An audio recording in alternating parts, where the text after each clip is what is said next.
Good morning, everyone. I think we can start now our session. We left with respect to the discussion of quality process. So, under the quality process, we were about to see two cases under the allocation of responsibilities and rewarding mechanisms.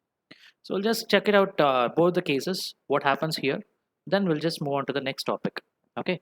So, this is a second topic that comes under around your module 4, that is quality process. Okay. So, first case that has been given here for allocation of responsibilities and rewarding the mechanisms is allocation of responsibilities. Okay. So if you allocate the responsibilities by splitting, your development team should take care about how many line of code that they will be writing. Depending on that, per person per month they need to just charge it. And quality team responsible for only quality process, whether the program has been written properly, or is there any thing that has been missed, which has been specified in the specification part. They will be just checking out what is the possible effect with respect to this. If I allocate the responsibilities in this manner, what will be the possible effect that we'll be facing? Development team tries to maximize the productivity without considering quality. What his job is to write the program, write the code. How many lines of code you'll be writing it? No, that much of money you'll be getting it. So it is easy for you to make money. For making money, you'll be start writing the program. 1,000 lines, for 1,000 lines, for one line, if you are charging for 1 rupee, 1,000 lines, 1,000 rupees. 10,000 lines, 10,000 rupees. Like that, it will be just goes on increasing it. So this is what the possible effect that will be facing it. Without without considering any quality process, they start writing it, whether it is correct or wrong. That's the first point to check out with respect to the possible effect. The second one is the quality team will not have enough resources for bad quality products. What do you mean by this? Development team, they are just dealing with only writing the lines of code, because how many lines of code they will be writing it, that much amount of money they will be getting it. For that reason, they'll be just starting to write the code without considering how good it is, whether you use if statement or whether you use while loop, or whichever the loop that you want to use it, which one is better, which one is good, what is the process that it is going on. They will never bother about it. They start writing the code, they start it, they just type those particular lines of code, and they'll just submit it to the uh, end product design. So but they will not consider anything with respect to the quality, that is whatever the measures, whatever the specification that has been listed, whether it is meeting or not. No, those things will not be considered at all. But with respect to the quality team, what happens? They are responsible for quality, right? So if they don't have enough resources for checking the bad quality products, what will be the effect? Entire thing will be changed. So this case is more related to your development side rather than going for checking the quality products. So if you prepare, or if you just allot in this type of manner the responsibilities, then always you'll be getting a bad quality product, as well as the overall project will be a failure one. If you work for money, you'll not get anything. That's what the scenario that they are saying it with respect to this. Then how to go with it? We'll just check out one more scenario is that, um, yeah, allocation of responsibilities and rewarding mechanisms. Once again, the second case that has been taken. Allocation of responsibilities. If you allocate the responsibility of checking as well as writing the code for one team itself, for the development team, everything, you need to just take care about it. So if you just do it, what happens? The maximum problem that we face in the case A, that is dividing part, that will be solved, because quality will also be taken care along with the development. So entire job will be taken care at the beginning itself, so no worries at all. But the team may delay testing for development without leaving enough resources for testing. What do you mean by this? One possible effect you'll be getting it. See, the process need to be done by the same team. Same team, they need to just go through the specification. Depending on the specification, they need to write the code, as well as they need to write the testing cases also for the program that they have written. Always remember one thing: if I give you a test, and you know the questions previously itself, it will be easy for you to write the answer, right? Simple thing. For you guys, if I just give you 10 questions, out of the 10 questions, 5 questions will be coming for your internals, or 5 questions only I'll be just giving you, and those 5 questions you need to just study and come. Only 5 questions. Those 5 questions, if you just prepare well, you can write your internals. And what is the use of it?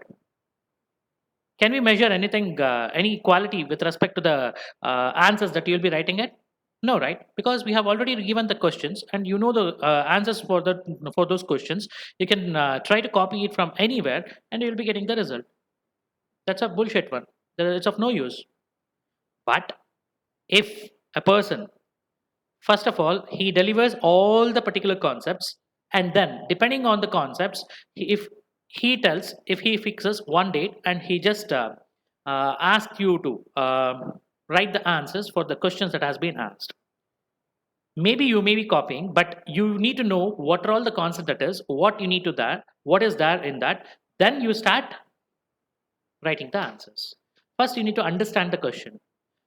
Previous example, you have understood the question previously itself without taking the internals only. You have understood if what is coming means you will be knowing that this is what it will be, so you'll start writing the answer without wasting your time. But if you don't know the question itself, if you don't know what need to be written over there, and if you just start seeing the question, you'll be start analyzing it. Once you analyze, then you will be thinking about it, then you'll start writing the code. So that will be the plausible case where, of course, I agree with this case too, but in this case too, if you want to suppress the second point, that is possible effect that is happening, no? So with respect to that, what you need to do is you need to think. So you need to split your team into two parts. One is for development, another one is for testing only. You need to do it in your particular team itself. The one team will be focusing only with respect to the development. The other team will be focusing only with respect to the testing.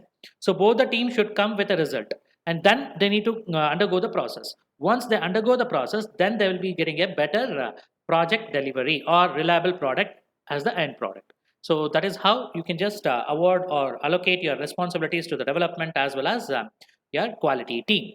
So this is one simple example that I can give you. But what happens with respect to your case A and case B? Case A, what happens over there is entire team will be different. So if you have two teams working on a same particular platform, then the opinions will be different, their view will be different, and they will be thinking about the same particular product in a different way.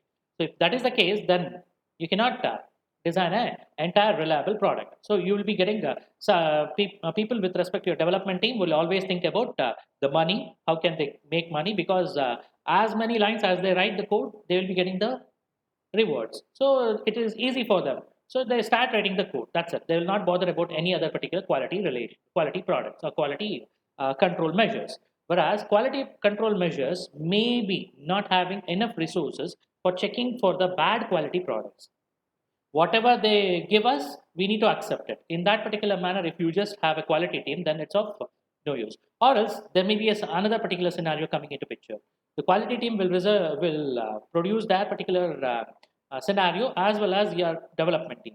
Both that particular whatever the things that has been developed, that has been generated, if you just try to incorporate it, then you may end up with a very bad product, because whatever the quality products they have, whatever the quality development process that has been involved, that may not be taken care with respect to your development process, or whatever the measures that has been taken care with respect to your development process will not be having any idea about how the quality or testing suite has been designed for.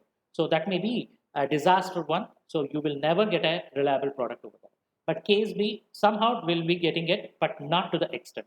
Why? The resultant is one and the same. If I know the answer, if I know the particular product, this is what I need to do it, and I'm only the person who is developing that particular product. That is, I'm only coding it, and I'm only checking for that particular code. Means always I'll be getting very good result. For example, your lab exercises, you'll always get pass. You'll never get failure itself. Why? Because you know the result. You know what you are going to do. You are the person who has written the code, and you are the person who has designed that particular test case design. So both the things will be done by one person. Means we'll never get a what I can say, failure itself. If you don't get the failure, then there is some particular problem with respect to that particular design itself. Because most of the cases you have to hook or cook, they will be expecting at least one or two faults in the entire particular product, because before leaving, only if they come to know what is the thing, then they can, it is easy for them to rectify it and send it to the market. Otherwise, if they release into the market, and then they will be getting a bad feedback means, or the review means, then there will be a disaster for them. So entire process will be vanished. So just to avoid it, what the scientists or computer science scientists will be telling you was, so design a process, the allocation of the responsibilities to be whatever the responsibility that you want to allocate it, you just award it to one team, everything, the rewards as well as you take it. But in that particular team, you need to split your entire team into two parts, one with the development, another one with the testing. Both the things, both the particular persons should work simultaneously to get the result. Once this is the case, if it is coming, means then always you'll be getting a reliable product. That's what they'll be saying. Okay, so with that, we will summarize this. So test and analysis are complex activities that must be suitably planned and monitored. Both the things need to happen. So test and analysis is a complex activity with respect to your quality. Quality, how will you measure it? Based on that. So how will you get the quality? Based on planning and monitoring. That's what it will be saying. What are all the quality process that will be taken care with respect to? Some of the basic principles are there in order to produce a good quality product. What is that? Visibility should be there. That is, what is going on, you need to know about it inside the coding part or whatever it may be. So every particular design, what is going on, you need to have a clear-cut picture about it. That is nothing but your visibility. Early activities, you need to start your testing part, or you need to plan your testing at the beginning itself. That's what you're saying. Then after completing each module, after completing each particular piece of the code, you need to check whether you need to get the feedback from the other particular team who is not involved in your particular project. So it gives you better product result at the end. So that is the three particular basic principles that you need to just have it in order to achieve a good quality process. Okay. Next one is, what is it aiming for? Normally, what your quality process will be aiming for? It is used for reducing the occurrences of the faults. That is what we are aiming at. Second one is accessing the product dependability before delivery. What are all the things that it can depend on?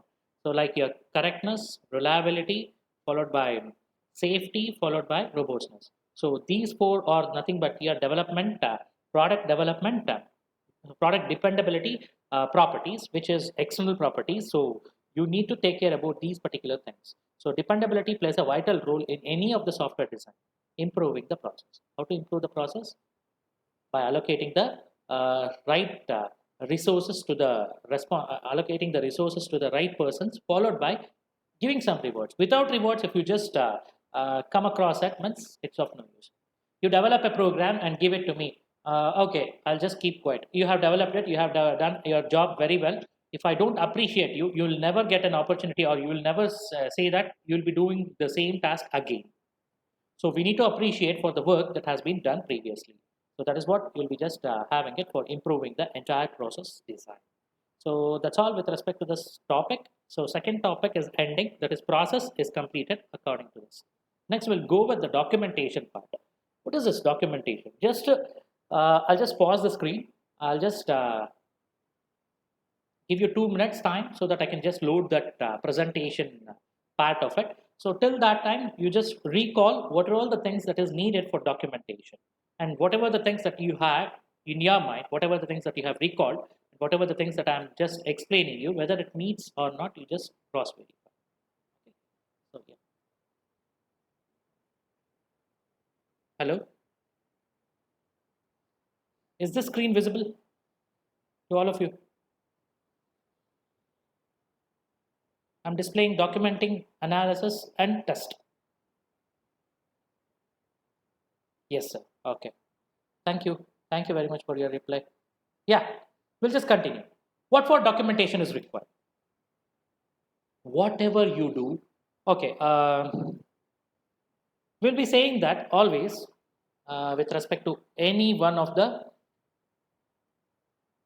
process that we conduct in the college or outside the college or anywhere, they will ask you for what is the proof that you have.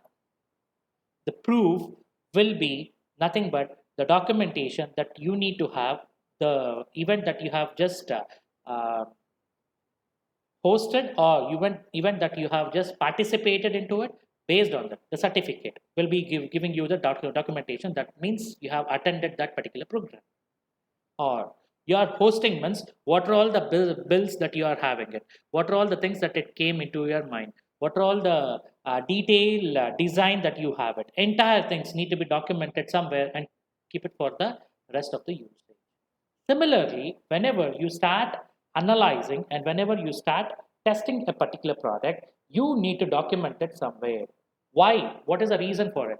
Suppose tomorrow, if I am coming across the same type of problem, and if I don't know what it is all about, and if I want to refer back somewhere else, if the same thing has been done, means where you'll be going? You'll be going and seeing it. For that reason, you require documentation. Documentation plays a vital role in the software and in the entire software product that you are designing it. Once you start requirement, that requirement should be documented somewhere. Once you just get the problem statement, that problem statement need to be documented somewhere. Once you get that particular document, once you get the problem statement, then you need to analyze it, and then you need to just go through each one of the line that has been stated over there.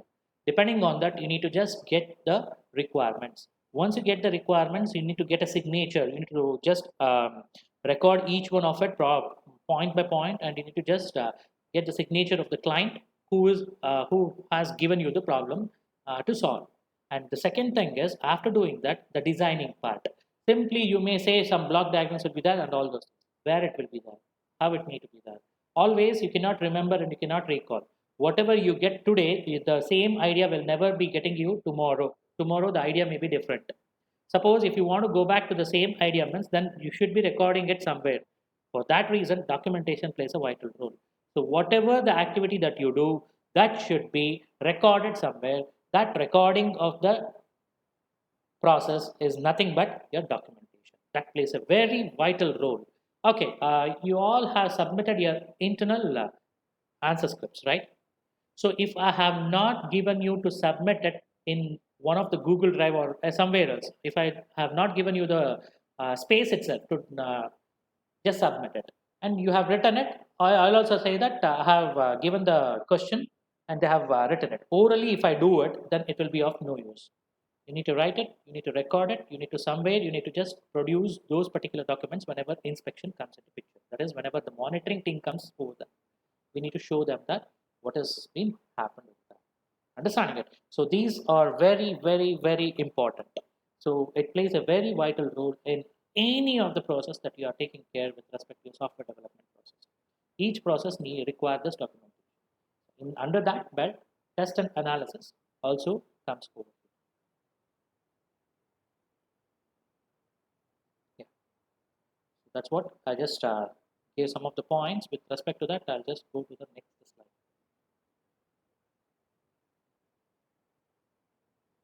Yeah. Why produce quality documentation? What is the reason for it? See, monitor and access the process for that. One is the internal use. So how the process goes for process visibility. So how the process has been designed, from which block to which block it will be flowing the data, and from then where the output will be coming from. So all those particular things can be easily monitored if you just document it somewhere, the block diagram mainly. Second one is the external authorities, that is certification and auditing. Okay, this is a quality product, you will be just saying it. How to maintain that particular thing as a quality product? For that reason, you need to get a certification, ISO certification, or some auditing need to be done by external person, not the internal person. Internal person, if you do it, then it's of no use. It's a simple thing. So you need to be you will be having internals as well as external exams. External exams, always it will be done based on your whatever the learning that you have done it with respect to that semester. It won't be measured by the same faculty who has taught you the subject.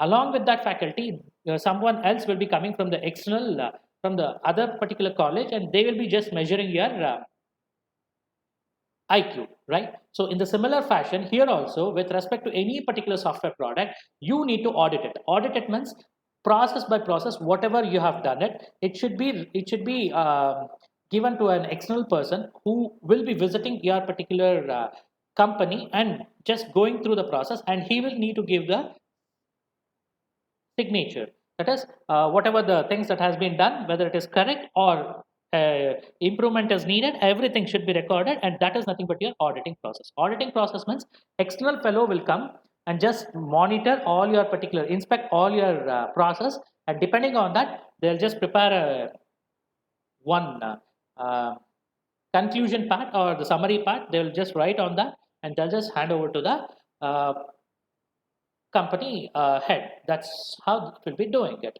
Otherwise, you can just get a certification. Like you can send your particular entire details to a one particular organization where ISO complete things comes over there. That is International Standard Organization is that. So International Standard Organization will take care about the process. Whatever the things that you have involved, you need to just write it and you need to just send the documentation to them.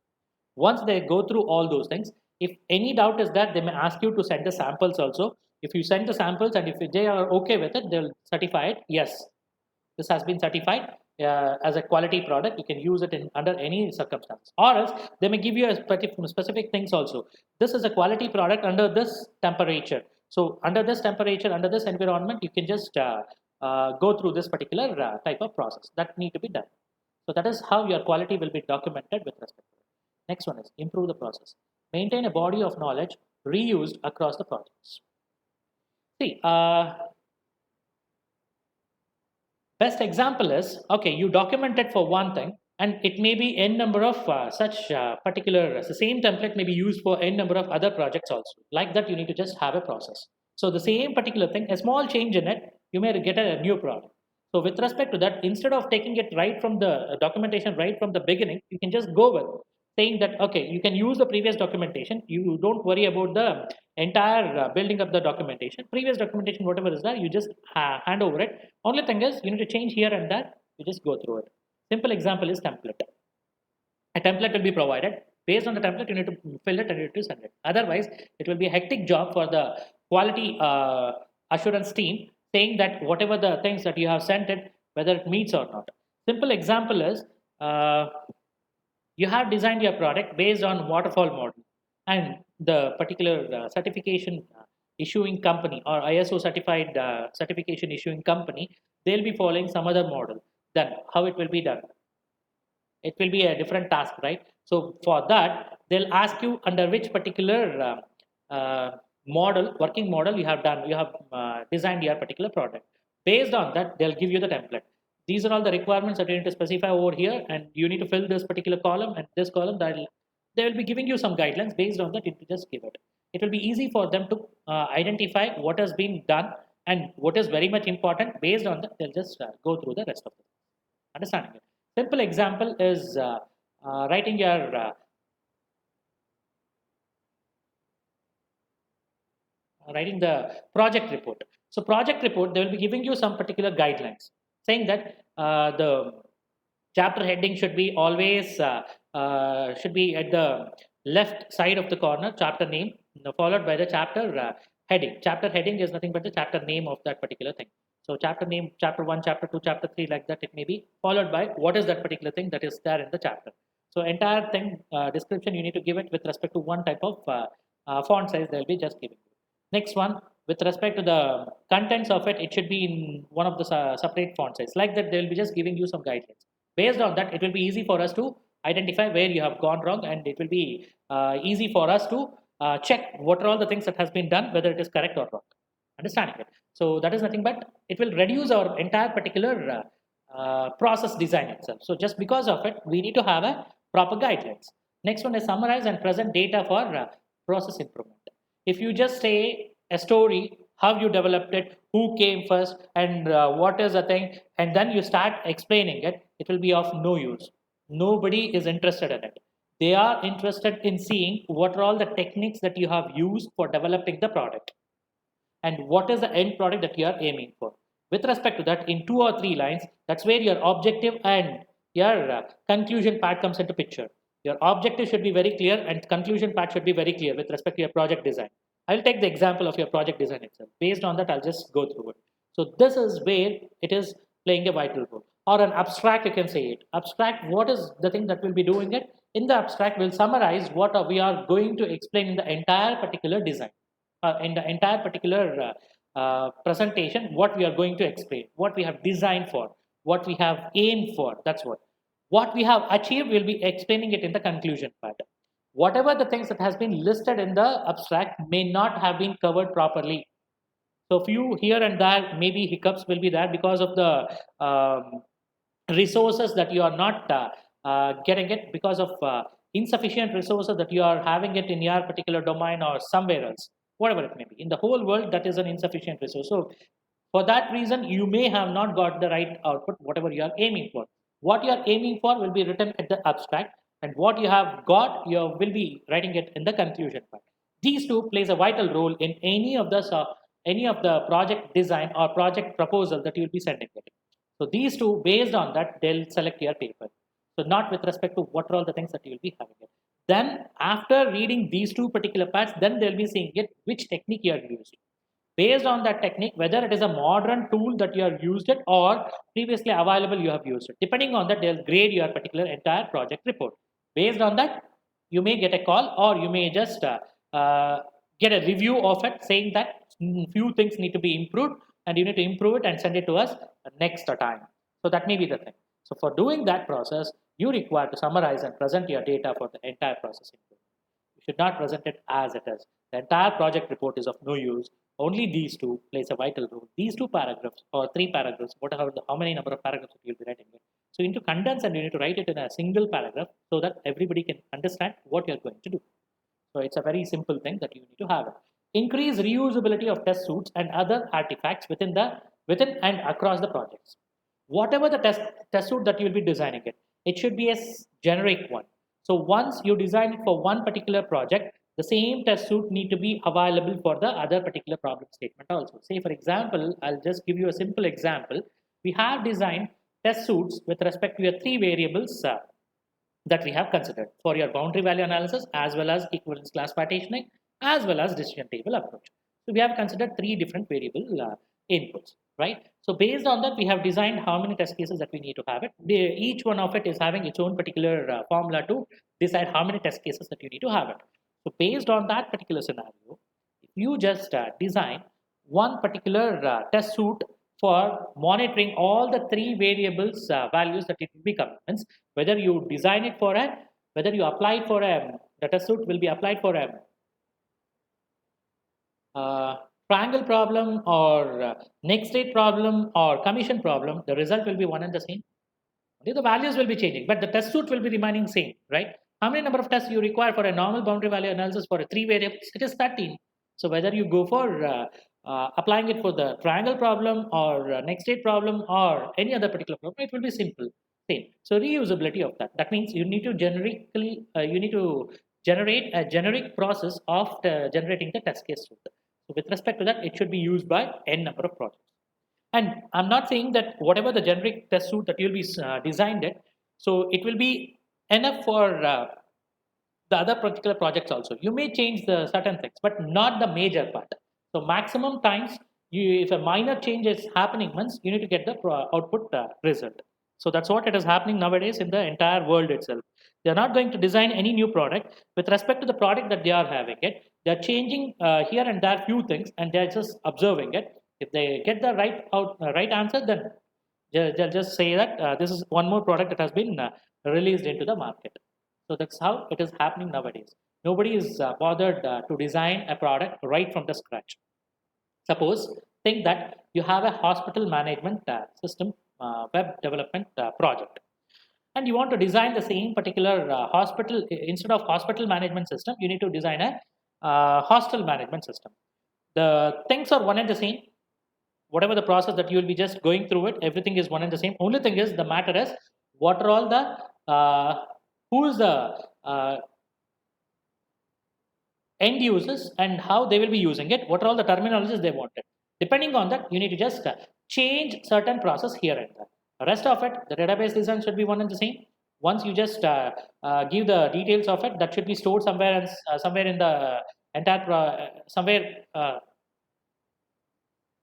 some of the area that has been provided. So it should be organized and it should be saved. So for that reason, you may just go with designing it. So this is how it will be just taken care with respect to our design.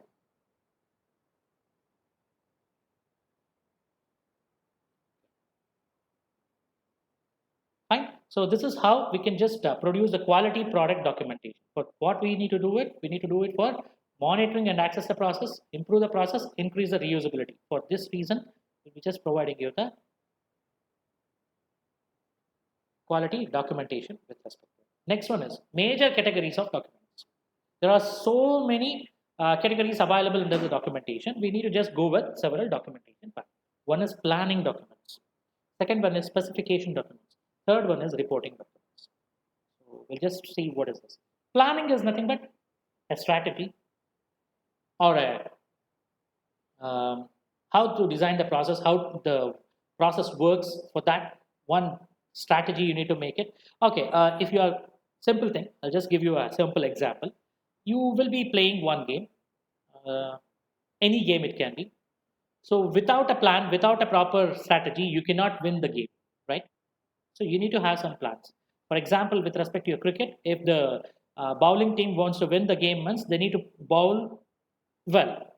They need to understand how they need to get into the minds of the batsman, and they need to just analyze it, what he is going, what is the thing that is happening in his mind.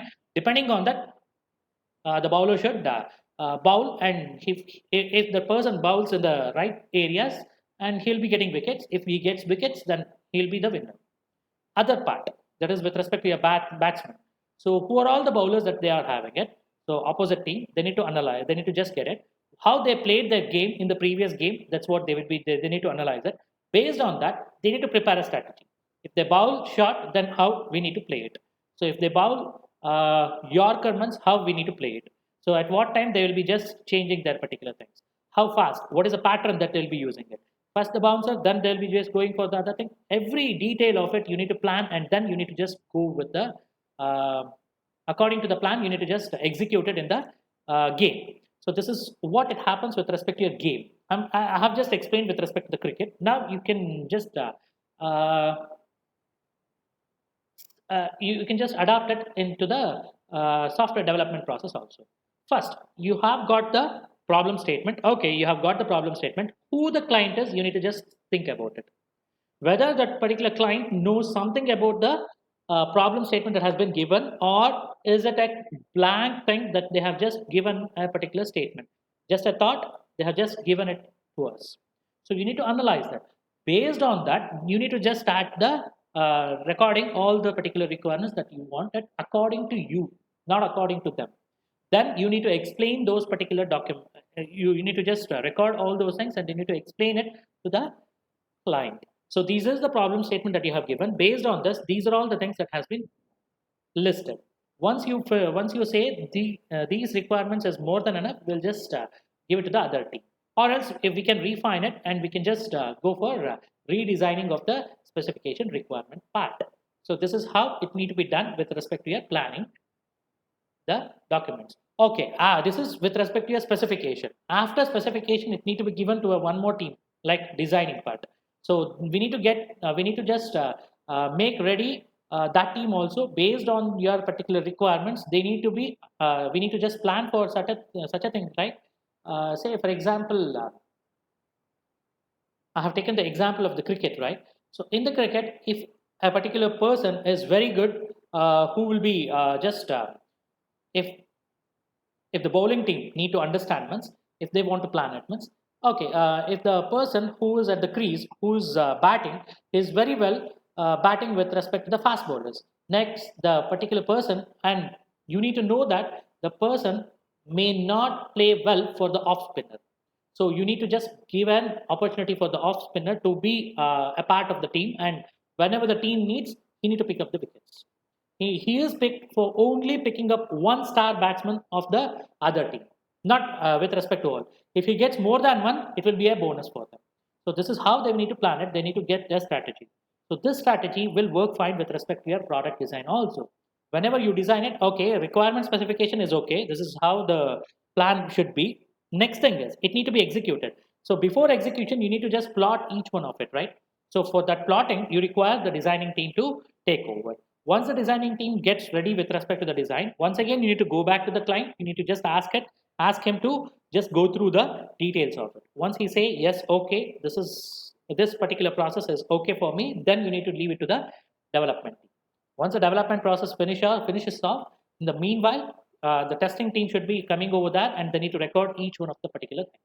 So in each of the process, you need to have a testing team where they will be recording all the details and they'll be sending it to that particular team. So for that reason, you need to have planning documents, specification documents with respect to the specific thing. With respect to your test suite, how the design should be. With respect to your requirements, what are all the inputs that is having. So all those things you need to just have it with respect to. Next is test design specifications, test case specifications, checklist, analysis procedure specifications. What are all these particular things all about? In the specific documentation or specification documentation, specification deals with what? It's a requirements. So you have recorded it. Once you have recorded it, next what need to be done, that will be taken care by your planning.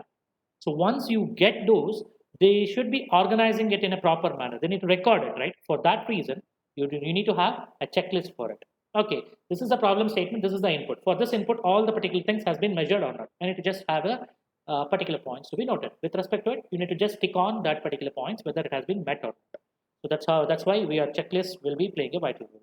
Next one is, if I just start analyzing this, if I just start if I just start designing a test suite, if I just give it to the other person, whether it will be easy for them to analyze it or not. For that, you require an analysis procedure. So first, okay, with respect to a boundary value analysis technique, I'll take an example of boundary value analysis technique. In the boundary value analysis technique, what happens? What is the thing that we will be just taking care? So in the boundary value analysis technique, always will be just going with taking the 5 different values. Normal boundary value analysis, 5 values. How it will be taken care? Minimum plus 1, nominal value or the middle point value, followed by maximum minus 1, followed by maximum value. 5 values, finished off. So this 5 values, whether it has been taken care or not, I need to just check out. And the second part is 13 test cases is more than enough. That is what we are just planning it. For designing a 13 test cases, what are all the things that I need to say? First is the minimum, followed by all the 3 or how many variables are there, or for all particular things, you need to take the minimum value. Next one is minimum plus followed by 2 minimums, followed by one particular or one particular input need to be changed with minimum plus 1. The remaining all should be minimum itself. Like that, it will be just taken care. So this is the procedure that we need to follow. So these process is nothing but will be helpful for our analysis process. So for that, your test specification documentation plays a vital role. Understanding it, the table design we have making it, right? That is nothing but your specification documentation. Next one is reporting documentation. Okay, you have designed a test case suite, fine. You have planned for what need to be done, everything is done. The end result, what has happened, whether you passed or whether you failed, whether you won the game or lost the game. So those things need to be measured and analysis should be made on the end results. That is very, very important. For doing that, you need to report the document. What it will be doing?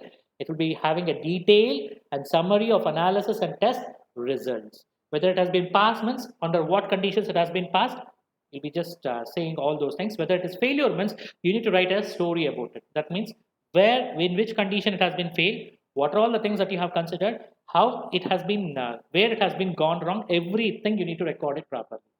So that is very, very important. If you won the game, nobody will be asking you the question. Nobody will question you where you went wrong. Even if you have a very worst fielding also, if you won the game, nobody will ask you. Where the thing is, the lost team need to analyze where they went wrong. What are all the mistakes that has been committed. So it plays a vital role. For recording that, you need to have a reporting document.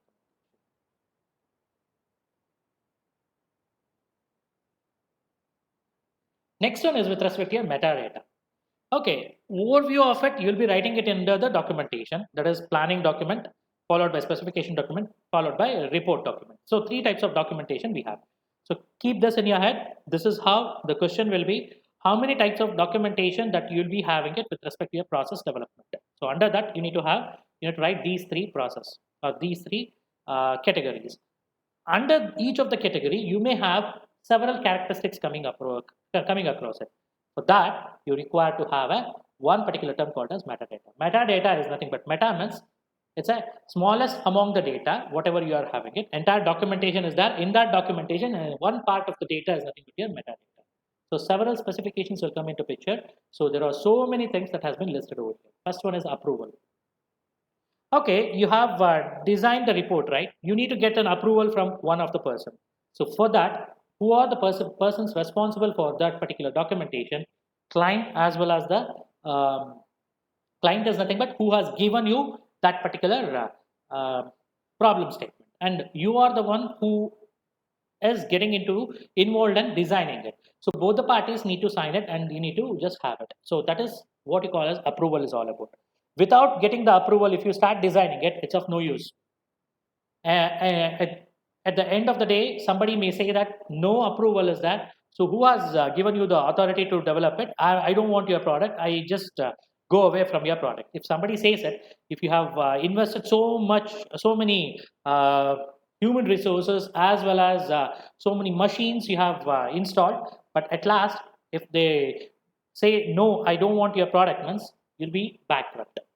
So think about it before you need to enter into the process, actual process. You need to get the approval properly. Without the approval, you should not go further. That's very important thing. Whichever the thing that you have it, you organize an event in the college, you get an approval from the HOD, who is the head for the entire department, and get the approval if needed. Get the approval from the college principal also. Then you start designing your particular entire event. If you design it and then if you just organize the event, then you go for approval. Means reverse procedure never helps you to get a end result. You will be losing the money, whatever the things that you have put it from your pocket to the event. Understanding it? So this will be there in any particular thing that you are just going with it. Approval plays a vital role. That should be the first point that you need to have it with respect to any documents that you will be writing it. Whether it's a planning document, whether it is a specification document, or whether it is a reporting document. Any one, you need to have an approval first. Second one is history of the document. History of the document means when you started it, what are all the things that you have faced, and how many different techniques that you have involved in it.